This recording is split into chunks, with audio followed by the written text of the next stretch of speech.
I know. No, you don't know. Everyone agrees that I'm the only one who's not wrong. Right or wrong, they're back. Toucher and Harding on the Sports Hub. Michael Holley fills in all the time around here. He's a iconic broadcaster working for NBC Sports Boston. And Michael Holley was on NBC Sports Boston, and he had this to say about Roman Anthony. All teams do it, but let's just be honest. All teams lie. They lie about injuries. They just do. Tell me a forthcoming organization in this city when it comes to injuries. They just don't. So when the Red Sox did it, like, why are we doing this? Why are you playing games with us? This is an unnecessary lie. We know you're lying. Stop it. He's day-to-day. No, he's not. So he's saying that the Red Sox are claiming that Roman Anthony is day-to-day with the wrist. And so Michael Holley is saying that that's probably not true. And then Chad Tracy doubling down. Oh, this is on the short. He's going to be on the IL in the short hair. No, he's not, Chad. No, he's not. He's not. I'm rooting for Roman Anthony. I was one of those people who said that he's ready to take the next step. Last year, in his limited amount of time with the Red Sox, I said he was their best player. I said this. But Mike and Keith, I got to say, this has to be one of the biggest, so far, this has to be one of the biggest flops that we've seen. All right, so very controversial. He's saying that Roman Anthony is injured and more injured than the team is leading on, which if you're the player, you're like, fine. It's when, what would concern me is when a Skip Bayless, if you're Joel Embiid and they're like, Embiid can play, the team knows it, and he's refusing to play. That's the kind of, or that they're not that injured, they're playing up their injury. As a player, that would upset me. I just saying that he's more injured than the team is letting on. Does anyone see how that reflects at all poorly on Roman Anthony? Yeah. I don't understand. And he says that it's one of the bigger flops. Yeah, he wasn't playing that well, and now he's injured.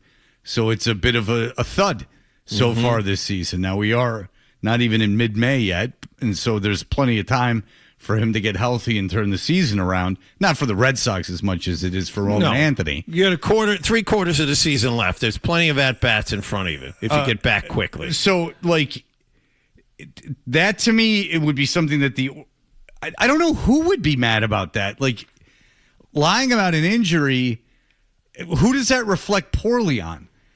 Like if you're an individual looking to get offended if in the organization, the way that I would look at it if I was in management is I'm creating I don't want to give out too much information. There's a reason I'm doing this. Let them bite. And if I'm the player, he's not saying anything bad about me. He's saying that I'm more hurt than they're saying, which even if it's not true, isn't like an insult to me. Where Jaron Duran, who's hitting a solid 194, but those are those are antiquated kinds of statistics. So you can go to his OPS, which is 577, which is outrageously high. He's not playing well, and he got on. What was it? Twitter, Instagram. He had an Instagram, and he said, they let people like this on NBC Sports, followed by a clown emoji and crying, laughing emoji. So Jaron Duran saw Michael Holley go, hey, Anthony's more hurt than they're letting on. And then Jaron Duran, who's not involved with any of the messaging on Roman Anthony, nor is Roman Anthony, decided that this was a rallying point, that he was going to call Michael Holley a clown, which doesn't seem like that big a deal that he did that, but he did. And then he went ahead and he erased his Instagram afterwards, which he should have done a long time ago. He used the clown emoji, which I don't know if you think that's more aggressive or less aggressive. I think less. I think the using of emojis just shows as a man in a verbal altercation. Yeah. Just shows that you're not so bright. Emojis, from my understanding, are only to be used in conversations with women to let you know that you're being sarcastic. Because in a text conversation, if you don't use them, people don't know that you're being sarcastic. And so you have to put like a crying laughter emoji, kind of as a signal to say, hey, hey, I know you don't read so great, but this is what I'm trying to put across to you. But Jaron Duran, given his history, obviously, with depression, and given that his reaction to a crowd at a baseball game on a couple of occasions, if I was his shrink, I'd be like, yeah, get off Instagram. What good is it to you? Yeah, get off of it. I mean, obviously, what people say bothers you, and that's everyone. So I'm not saying that that's a bad thing. I mean, I got off of Twitter. It was just all insanity at a certain point, including me. Just, if something is just making you that angry, then there's no reason to be on it. If Michael Holley's saying that, which is really benign. I agree with you, Fred. There's nothing really in there that would, other than him saying that it's, what he said about him as a player, but talking about this specific situation and this injury and the way the team treats it, there's nothing offensive about it. And I think it's one of these instances of why are you getting so upset unless I've really hit on something that, by the way, is it Michael Holley the first person to say that teams mess around with injury reports? No, it's been going on for years. It's just accepted. But it's almost. But first of all, again, from my understanding of what he said is Roman Anthony has been a flop. This injury is a big part of it, right? This was supposed to be a breakout year, and now he can't play. I don't even know why Michael Holley. This seems like such a bunch of nothing. I don't even understand why Michael Holley is that upset about it. But out of all the people, I mean, I was expecting to hear something way worse when I was, when you guys put this in Slack. I thought it was going to be way worse. It's nothing. It's almost a compliment to Roman Anthony that, it gives him time to heal, that he's obviously more hurt than the team's letting on. And if Jaron Duran sees this and reacts to it, then yeah, get off Instagram. It doesn't benefit you in any way. If you're getting upset about things people say, and you get upset in the park. When he got upset at a guy in Minnesota because the guy goes, "Go kill yourself," and Jaron Duran has talked about that there was a time that he wanted to kill himself. So the guy goes, "Go kill yourself." Now that guy is a psycho for saying it. Like he's just in the crowd yelling at strangers for them to go kill themselves. But Duran reacts to it. And what I would say to Jaron Duran is all he's doing is repeating information that you've told him. So he's really not hurt you at all. He's just saying something back to you and acting like it's this huge negative. When the story that you told, and he knows it did far more good than bad. Anytime that someone demystifies these things and opens up about them and tells people that they've gone through it too, even though they're very successful and very gifted, that that this kind of thing can affect everyone, gets rid of stigma, unleashes burdens from people, or unloads burdens from people. It does a lot of good, and he knows that. So one guy goes, "Go kill yourself," and that's going to drive him crazy. Yeah, you shouldn't be on Instagram. You shouldn't be. If what Michael Holley is saying is bothering you that much, then don't be on Instagram. Especially when he's not saying it about you specifically. Yeah. If you're, if you feel the need to come to the defenses of your teammates and your team, it's now you're just looking for trouble. Now you're just out there looking for something to get pissed off. Okay, so fairly recently, it's nothing any of you would have seen, and I get Google alerts about myself. And the guy wrote something fairly recently that was wrong, about me. The timeline of everything was wrong. It was all jammed up with wrong crap. And I thought there was a part of me going I'm going to, and this was in a publication. It wasn't just a blog. It was not anything that you guys will ever see. You'd have to really search for it. And there was a hint of an instinct that said, I'll email this guy, everything about this is wrong. This is all wrong. You're talking about things that didn't happen in any way, shape, or form in the way that you're saying that they happened. So I can empathize with people that are hearing things on the radio or on TV or reading them, and they're wrong, and they're about them, and that builds dialogue that they build upon themselves, right? Like, so a false story comes out about someone, and it could be anything. It could be something stupid, like their mechanics are wrong on their 3-point shot, or keeping it in baseball, the guy's arm slot's wrong, and then everyone on radio starts running with it and starts saying all these things, and you're going, what the hell? Like, that's not true. And then they build upon themselves. I understand that. So I am sympathetic to when a narrative is false and then can turn into something else, where we sit here as a station all day and start building upon it. Well, if this is true, then this has to be true. We've gone through this before. It's happened to me. Fred did this. Well, that's not true. Well, if he did this, then this must have happened. Well, that's doubly not true. Well, if that happened, this must have happened. Well, that's 3 not truths. Like I empathize with that. So I do try to think of, like, what damage could this do? How bad is this? This is nothing. This is nothing. If, like, when my throat was an issue, if someone said it was worse than it actually ended up being, I wouldn't get mad about that. I'd be like, all right, it doesn't do me any damage. It's fine. I don't know. And how about this, Fred? If someone were to say that about me and you thought it was wrong, would you then jump in and, like, insert yourself into this somehow? Because that's essentially what was going on. Yeah, that's the other part. It would be like if I jumped. You're a bad example. It would, because you're on the show with me. If it was like about, Cerrone battle, and I, like, jumped into it, then it would be, it would be weird for you.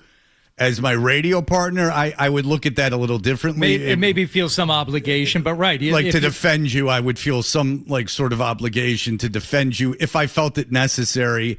Yeah, that's a better example would be someone like I really don't know. You know what I'm saying? Like, yeah. Someone that really, it's not someone that it intimately affects my profession. Look, the Red Sox have a problem here.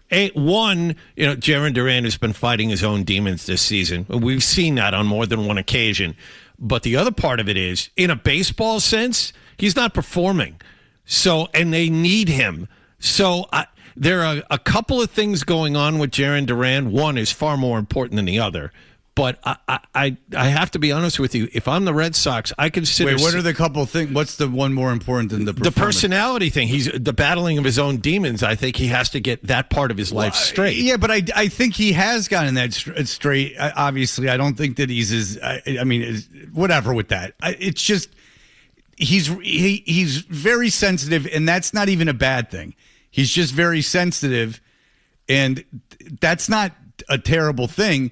It's just, you probably should have gotten rid of Instagram a lot sooner for your own health. Yeah. For your own well-being. We act like being insulted online, that everyone should just be able to deal with it. Like but that didn't exist. This is all new, right? Like, we did for all of human time. If you were going to insult someone, you would do so through a letter, seeing them face to face, a phone call. There would have to be something in print with someone's name on it. Like, you were taking a risk by insulting someone. Now it's just anonymous insults, and people can say whatever they want. And people go, oh, well, he can't handle it. Well, yeah. It's like, yes, it's unpleasant. We all act like, oh, just get over it. Just get over it. Well, there's no history of people just getting over being constantly insulted. But my only point with him at the game is that when you're at the game, if I was the Red Sox, not like, hey, Dick, like, stop reacting to the crowd.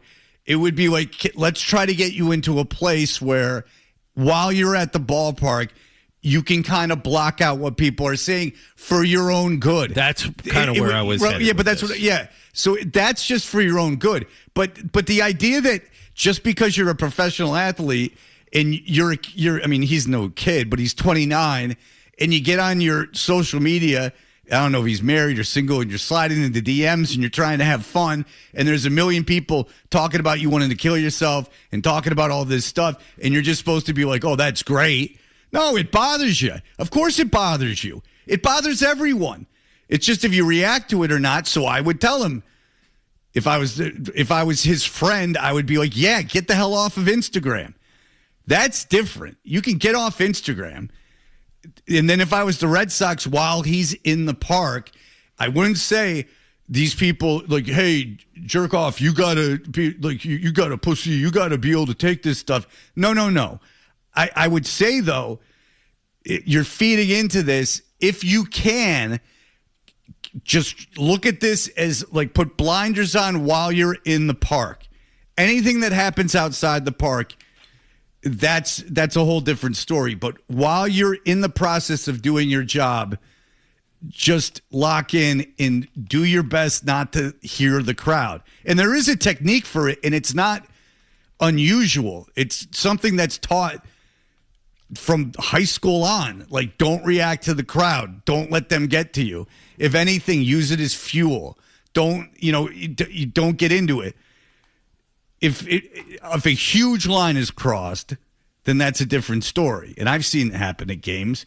But usually a bench coach or someone will go after the guy in the crowd. But your place of business, you keep it locked out. And then get off Instagram. It's good. But I don't understand what Michael Holley said that would piss anyone off there.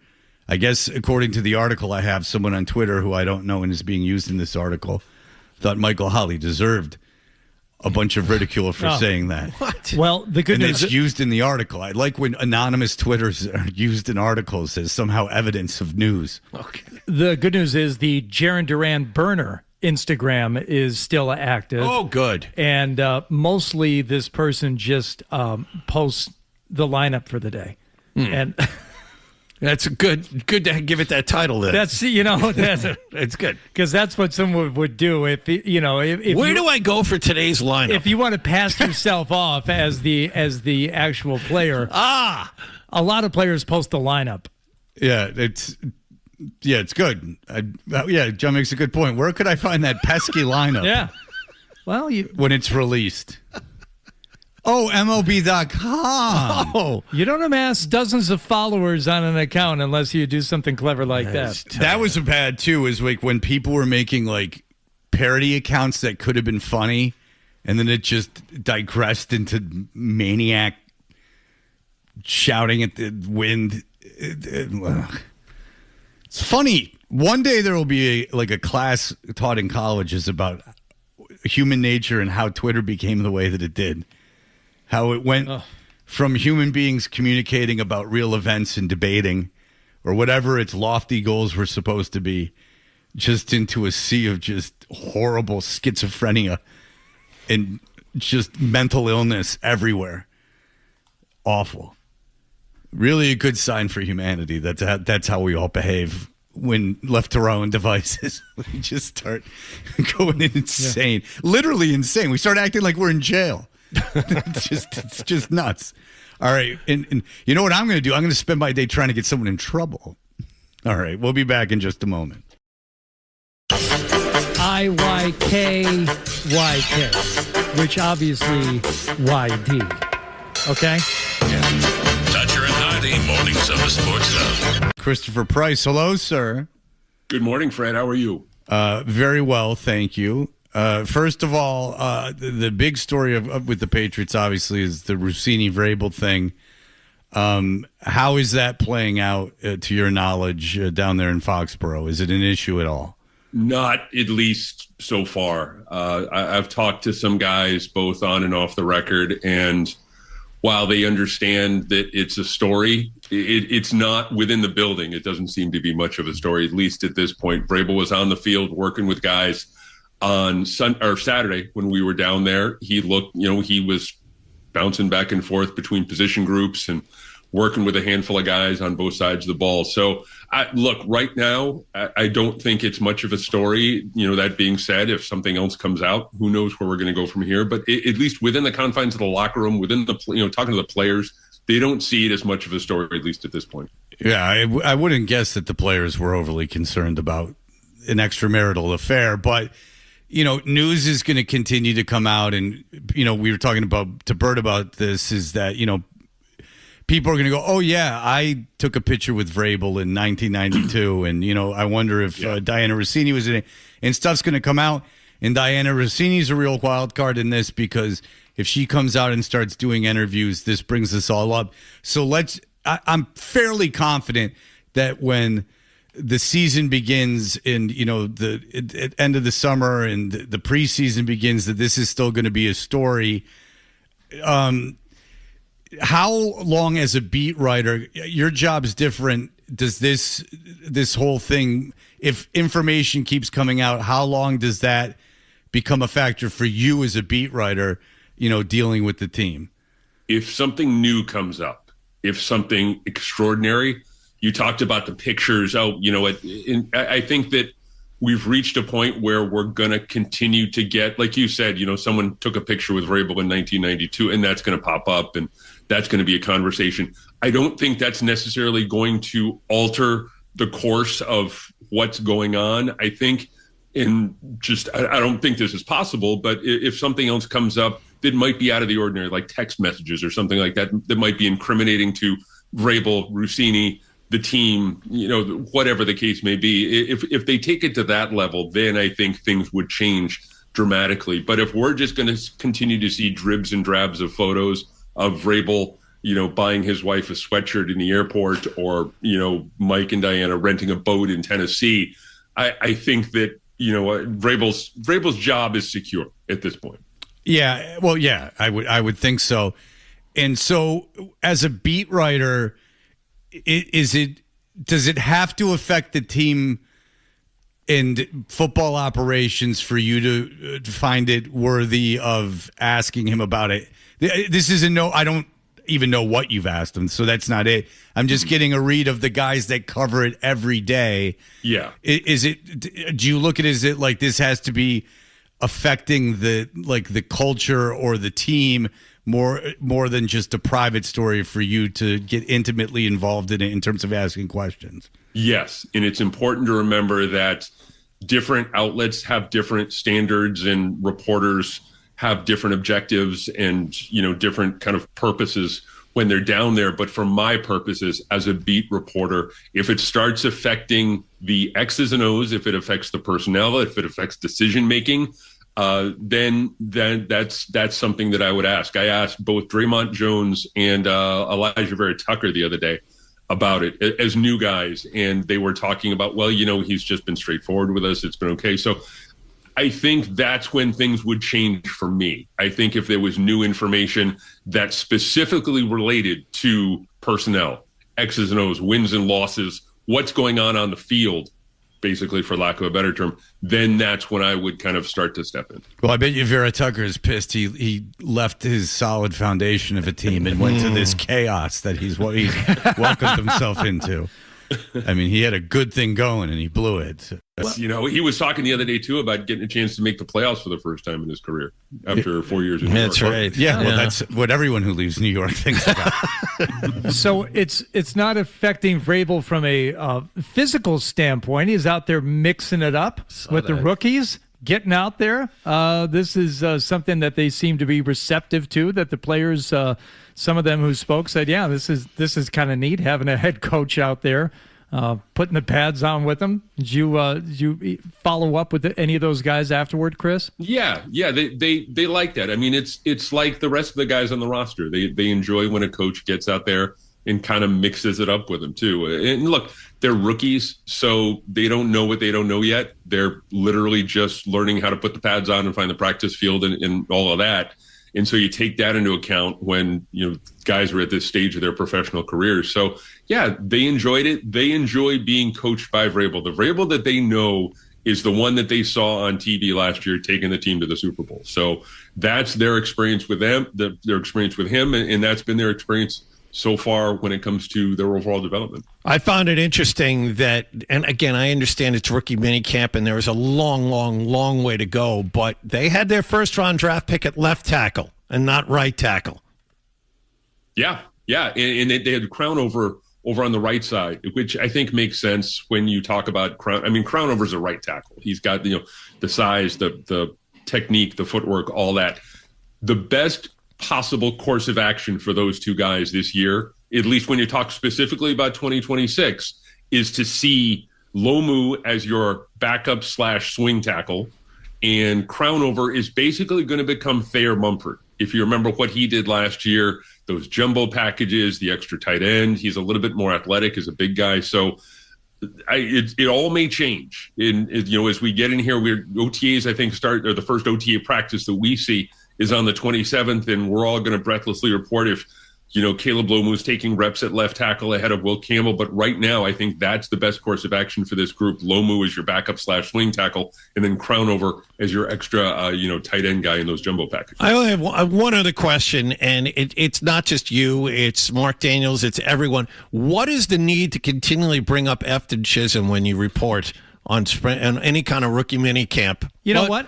I'm glad you brought it up. Why? This guy could be the next Efton Chisholm. Efton Chisholm didn't play all that much last season.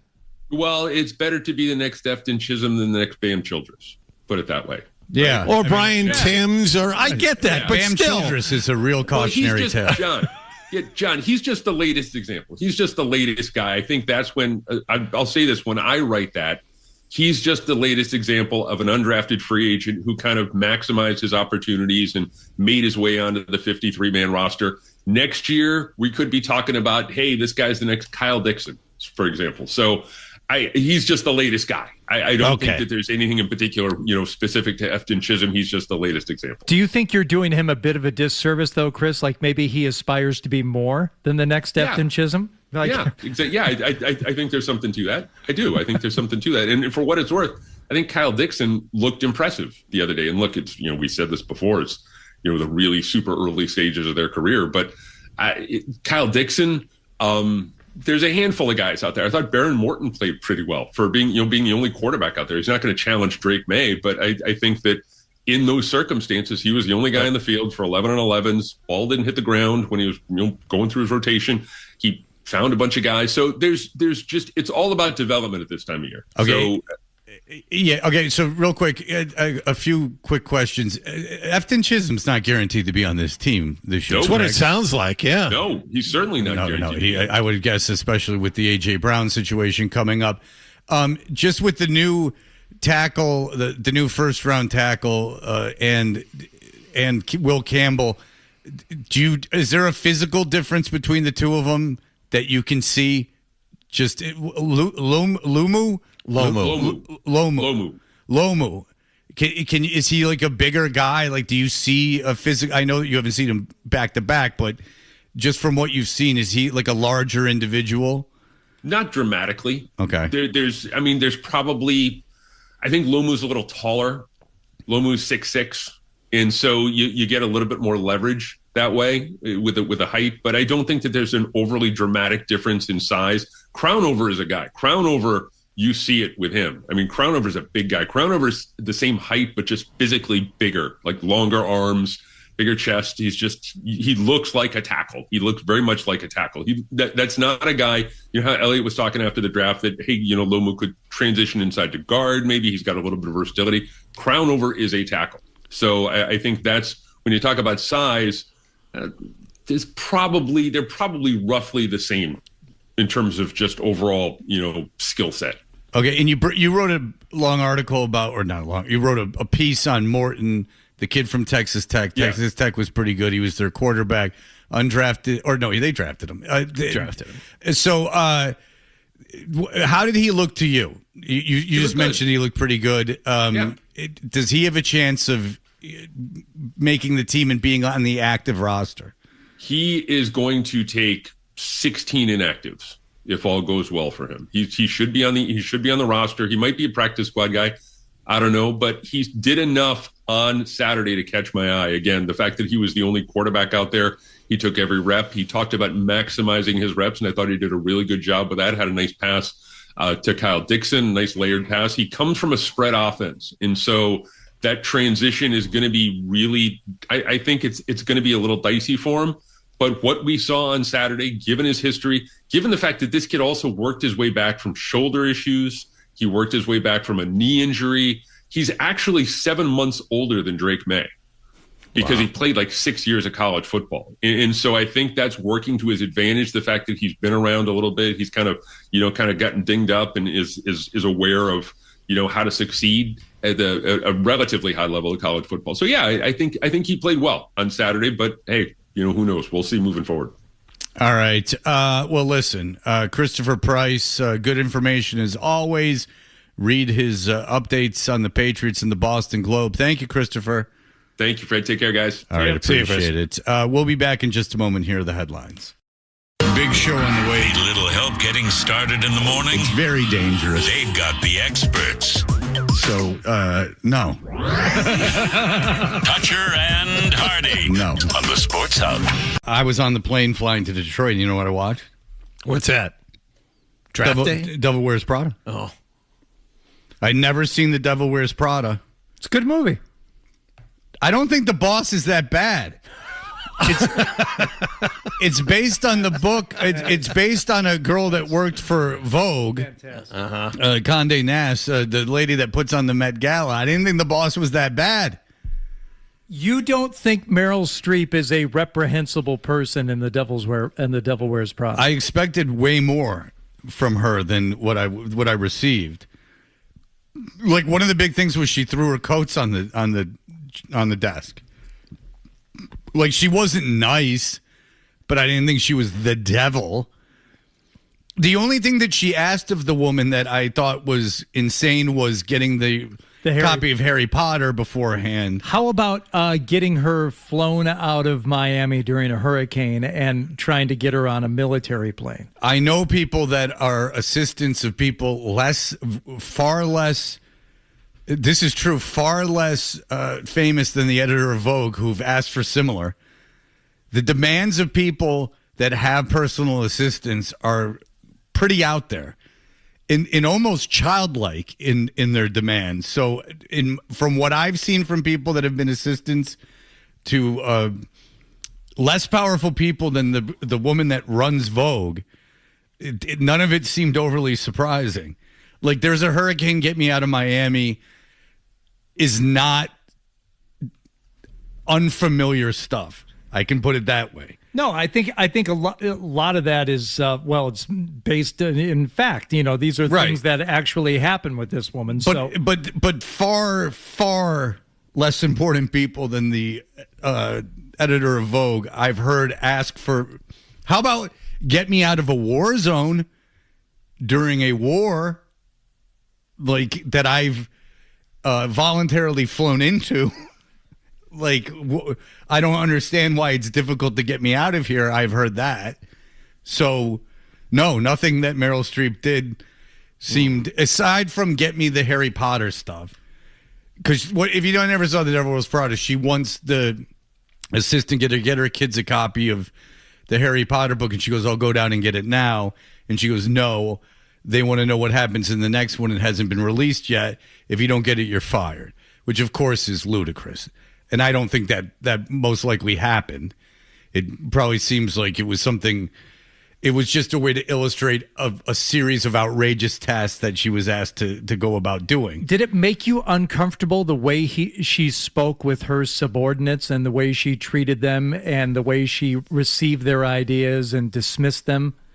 No, because I've had people that have treated me like that. And if they say, did you like it?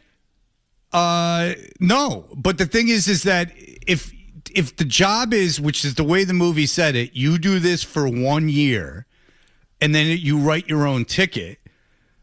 I mean, people have to go to war.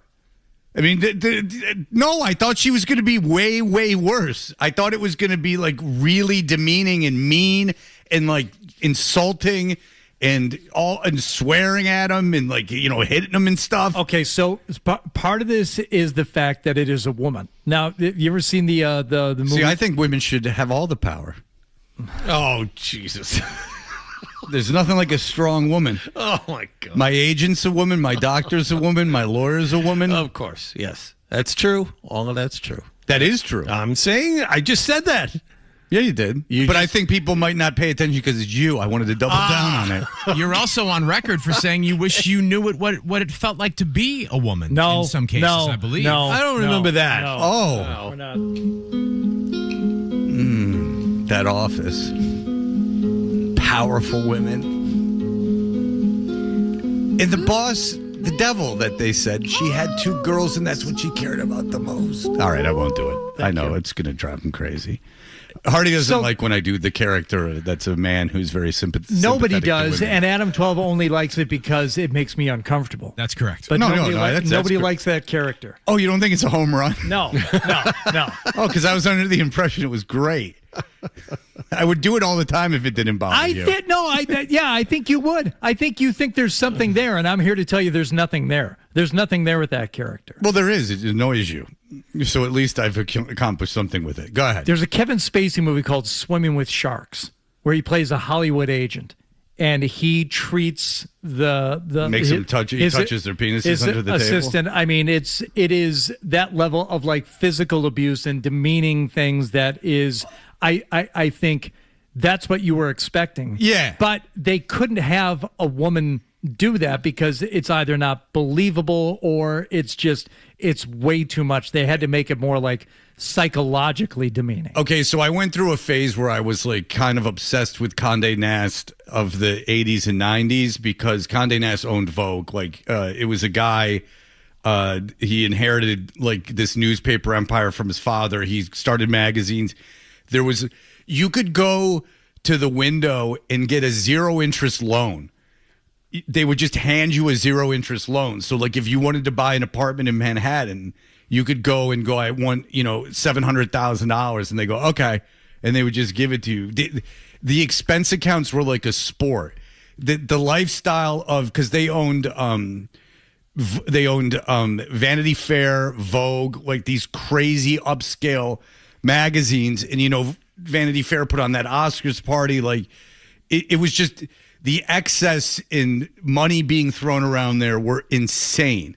This guy, Grayson Carter, was the editor of Vanity Fair. He wrote a book that I read. Like, it just was what a time. Like, if you went to go write an article, they would just expense you $30,000. Like, you just go around like, I want to go to Antarctica with Bruce Willis or something ridiculous, and they would just finance it. Like, it was just this thing.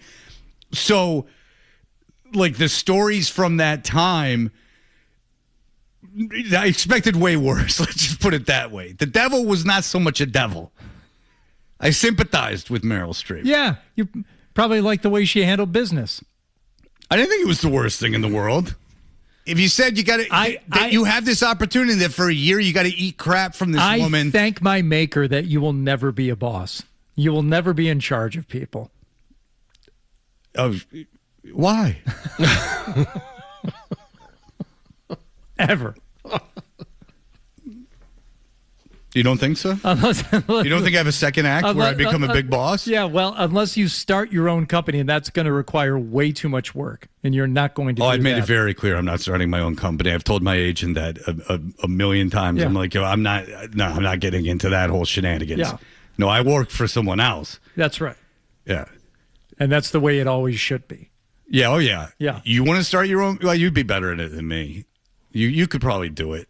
Yeah, I've told my agent a million times. I'm like, if when my contract's up, if I go get another job, I'm working for someone else. I'm not starting Fred. I'm not starting Fred the Ringer. Enterprises. Yeah, I don't want to be Bill Simmons. Yeah. No, under no circumstances do I want that responsibility. No siree, Bob.